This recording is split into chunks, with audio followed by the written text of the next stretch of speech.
मुल्क भर में इस वक्त 13,000 अरब रुपए करेंसी सर्कुलेशन होने का इंकशाफ हुआ है। 10 रुपए से लेकर 5,000 रुपए तक नए डिजाइन करेंसी इस्तेमाल होगी और स्टेट बैंक की करेंसी के नए डिजाइन पर वफाकी काबीना से जल्द फैसला भी मुतवक्के है। नए नोटों के लिए डिजाइन और सिक्योरिटी फीचर्स को मरकजी बैंक बोर्ड ने मंजूर कर लिया है। नए नोटों पर governor state bank Mohammad Jameel की कायमा कमेटी बराए खजाना को ब्रीफिंग। कहा, नए नोटों पर मरकजी बैंक ने काम मुकम्मल कर लिया, अब वफाकी काबीना से मंजूरी बाकी है। Governor state bank Mohammad Jameel का कहना है कि नए नोटों में 15 नए सिक्योरिटी फीचर्स ऐड किए हैं। 5,000 का नोट खत्म करने की कोई तजवीज़ नहीं है।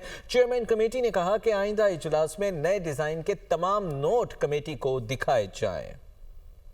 मुल्क भर में इस वक्त 13,000 अरब रुपए करेंसी सर्कुलेशन होने का इंकशाफ हुआ है। 10 रुपए से लेकर 5,000 रुपए तक नए डिजाइन करेंसी इस्तेमाल होगी और स्टेट बैंक की करेंसी के नए डिजाइन पर वफाकी काबीना से जल्द फैसला भी मुतवक्के है। नए नोटों के लिए डिजाइन और सिक्योरिटी फीचर्स को मरकजी बैंक बोर्ड ने मंजूर कर लिया है। नए नोटों पर governor state bank Mohammad Jameel की कायमा कमेटी बराए खजाना को ब्रीफिंग। कहा, नए नोटों पर मरकजी बैंक ने काम मुकम्मल कर लिया, अब वफाकी काबीना से मंजूरी बाकी है। Governor state bank Mohammad Jameel का कहना है कि नए नोटों में 15 नए सिक्योरिटी फीचर्स ऐड किए हैं। 5,000 का नोट खत्म करने की कोई तजवीज़ नहीं है। चेयरमैन कमेटी ने कहा कि आइंदा इजलास में नए डिजाइन के तमाम नोट कमेटी को दिखाए जाएं।